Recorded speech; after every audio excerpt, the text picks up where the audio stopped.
saya Nimade Ayu Martini. Saya adalah Atase Perdagangan RI yang berlokasi di Washington DC, di KBRI. Boleh sebut sedikit tentang event hari ini? Ya.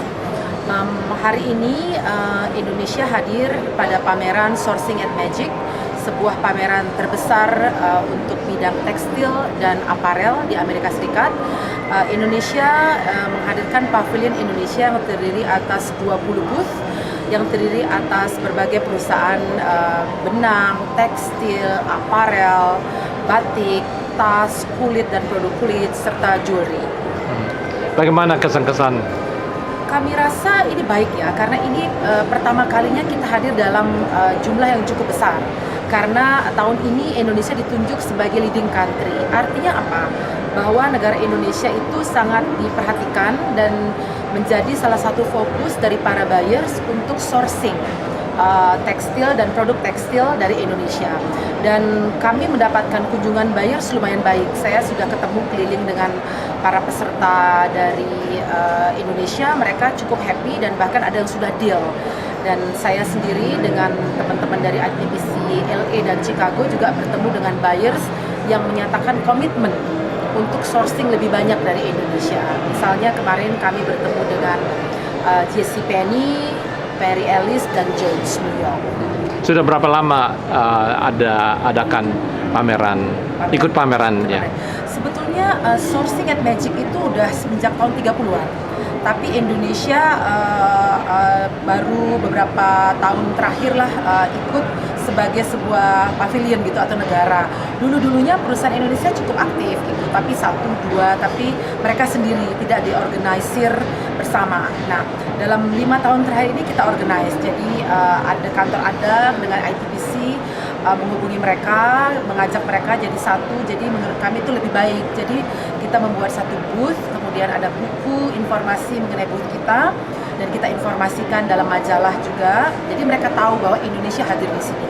Bagi kami itu dua hal. Satu, kepada buyers. Dua, memperkenalkan Indonesia di dunia atau secara global, dan untuk bisnis internasional yang ada. Jadi mereka mengenal Indonesia juga.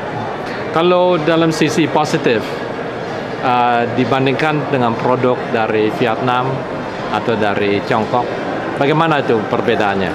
Nah, salah satu good news barangkali ya, kabar baiknya adalah kami bertemu buyers.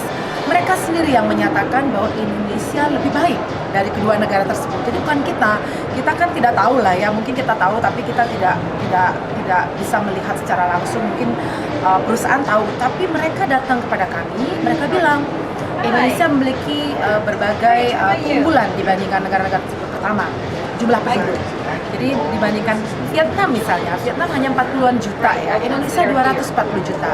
Jadi buyers ketika mau beli, mendapatkan supply dan invest, mereka berpikir abundant labor pool dari labornya itu luar biasa di Indonesia.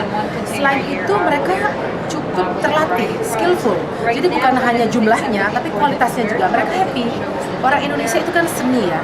Jadi orang Indonesia itu kalau disuruh membuat desain, mengerjakan jahitan rapi sekali, dan itu buyer sangat appreciate.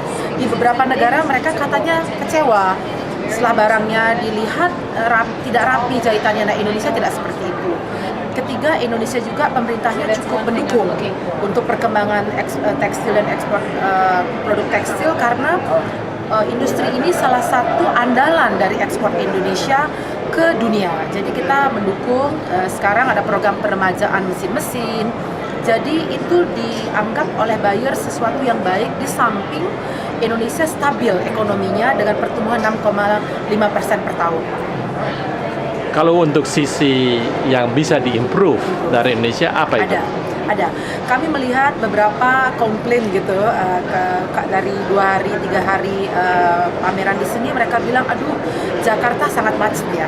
Jadi dari segi itu mereka untuk dari tiba di Jakarta ke pabrik memerlukan waktu yang panjang. Jadi kami sudah jelaskan bahwa kita terus memperbaiki. Jadi dari segi waktu yang tidak efisien ketika mereka berkunjung.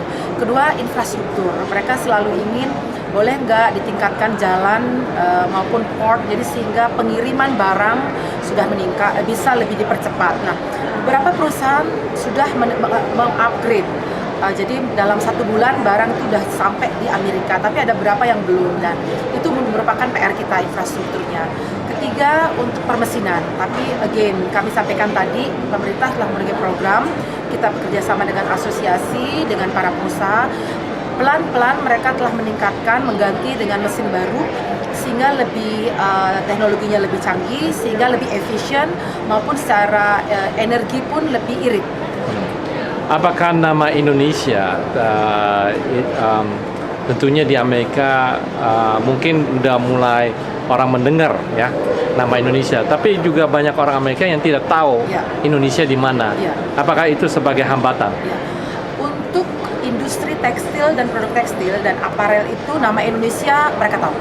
Jadi aparel, tekstil, sepatu, karena kita source terbesar. Nah, tapi yang di luar itu kadang-kadang betul mereka lagi ingin tahu di Indonesia di mana, seperti apa, apakah aman, seperti itu wajar. Jadi tugas kami selalu menyampaikan informasi mengenai perkembangan, dan untungnya saat ini karena Indonesia cukup shining ya, mereka positif sekali feedbacknya mengenai Indonesia, dan tapi bukan berarti kita tidak perlu promosi harus dilakukan terus-menerus. Dan seandainya begitu, bagaimana ITPC bisa improve Ya. agar masyarakat Amerika bisa lebih yakin Ya. untuk beli produk? Ya, jadi kami dari kantor atas perdagangan maupun ATPC tugasnya, salah satu tugasnya memang promosi yang terus-menerus, tidak letih-letihnya untuk mempromosikan produk Indonesia, dan juga menjaga agar produk tersebut memang berkualitas, tidak mengecewakan para buyers maupun consumer gitu. Jadi itu harus kita jaga, karena itu mengenai branding ya, mengenai citra Indonesia. Itu yang pertama. Yang kedua, terus-menerus bertemu, mengetuk pintu dari Chamber of Commerce dengan masyarakat, dengan pemerintah Amerika Serikat ini untuk selalu hadir dalam pameran seperti ini salah satu promosi. Jadi kalau kita tidak hadir, kita tidak dalam map lagi oleh para buyers, mereka bisa lupa gitu. Jadi kita selalu tiap tahun ingin sekali selalu hadir, walaupun tidak besar tapi selalu eksis.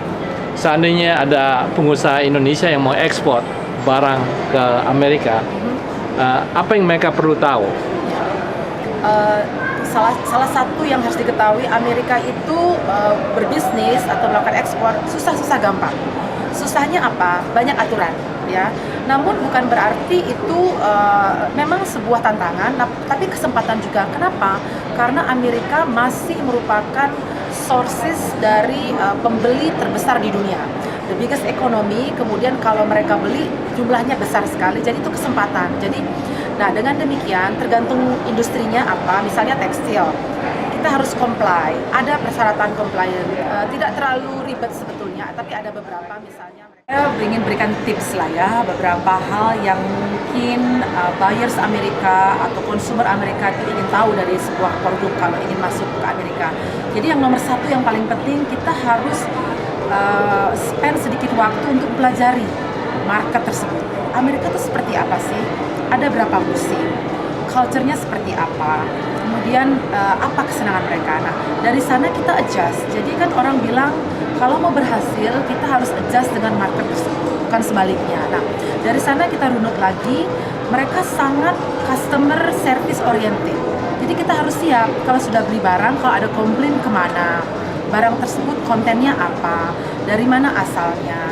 Nah, saat ini kan ada tren, misalnya organik untuk makanan, kemudian green, kemudian ramah lingkungan dan sebagainya. Jadi mereka cukup picky dalam hal tersebut. Tapi kalau ingin survive dan berkembang, kita harus ikutin hal tersebut. Nah, hal semacam itu penting sekali untuk diketahui dan dipahami oleh eksporter Indonesia. Kemudian hal lain lagi, kejujuran. Jadi kita ini kan sebuah hubungan nih, kita berbisnis, berdagang. Misalnya jangan sampai kejadian kita udah ekspor pertama bagus, jadi kontainer satu rate seperti aslinya, kontainer kedua degrading, jadi mereka kecewa. Nah, itu bumerang sebetulnya buat eksporter tersebut maupun nama Indonesia keseluruhan. Jadi tolong kalau berbisnis yang baik dan jujur, dan karena itu kalau ingin long relationship, yang terakhir juga kita harus bisa membaca situasi saat ini. online sales dan marketing itu sangat booming ya. Saya baca terakhir data menyatakan bahwa sales dari online di Amerika tahun lalu itu hampir 76 billion dollars. Jadi toko-toko yang ada pun sekarang mereka lakukan juga online sales. Jadi ini sebuah captive market karena orang Amerika mungkin sibuk, tidak ada waktu, mereka dari meja kerjanya atau dari meja makannya langsung klik beli barang. Nah, produk Indonesia harus rajin-rajin untuk mengiklankan, mengadvertise barangnya dan mempunyai website yang baik dan dijaga dan diatur dan memarketing barang tersebut di dalam website karena itu sangat penting dan kalau mau bersaing itu harus dilakukan. Oke, baik. Dan juga hari ini kita ada 20 pengusaha kan? Oke. Itu kriterianya bagaimana seandainya ada pengusaha yang ingin juga ikut pamerannya? Oke, baik. Terima kasih, bagus sekali pertanyaannya. Kita memberikan persyaratan untuk bisa hadir dalam Sourcing at Magic karena ini adalah pameran internasional. Jadi kita mengundang perusahaan-perusahaan yang mampu untuk melakukan ekspor dalam jumlah besar, pertama. Kedua, perusahaan yang ada track record yang telah memiliki hubungan sebelumnya sourcing untuk produk untuk perusahaan Amerika. Yang belum, kita lihat lagi dia mampu nggak nantinya. Ketiga, desainnya, kemudian dia bersedia mengikuti peraturan-peraturan yang ada. Namun demikian, kami juga mengundang perusahaan yang belum pernah ke Amerika sebetulnya, tapi kami lihat cukup memiliki potensi. Contohnya batik. Batik mungkin belum banyak ekspor secara langsung, walaupun mungkin ada tapi carry on sedikit sana. Nah, kami melihat tren sekarang banyak sekali desainer dunia yang mengambil inspirasi dari batik Indonesia, tenun maupun ikat. Misalnya Dries van Houten, kemudian dan beberapa nama-nama lain. Jadi saya rasa itu sebagai tren mereka etnik. Cari ke sana. Nah, itu kesempatan yang baik, maka kami hadirkan juga perusahaan batik yang ada di sini maupun jewelry perak yang memang menjadi andalan Indonesia. Kami ingin juga masyarakat Amerika tahu dan feedback yang kami terima cukup baik. Jadi artinya yang hadir di sini bukan hanya big players ya, mereka udah ada segmen marketnya, mungkin branding yang akan beli. Dan yang belum juga kami bantu karena kami ingin membantu mereka tembus pasar Amerika. Oke, baik. Oke, Bu Made, terima kasih untuk hari ini. Terima kasih banyak. Sampai kita jumpa lagi. Sampai jumpa lagi. Terima kasih atas kesempatannya.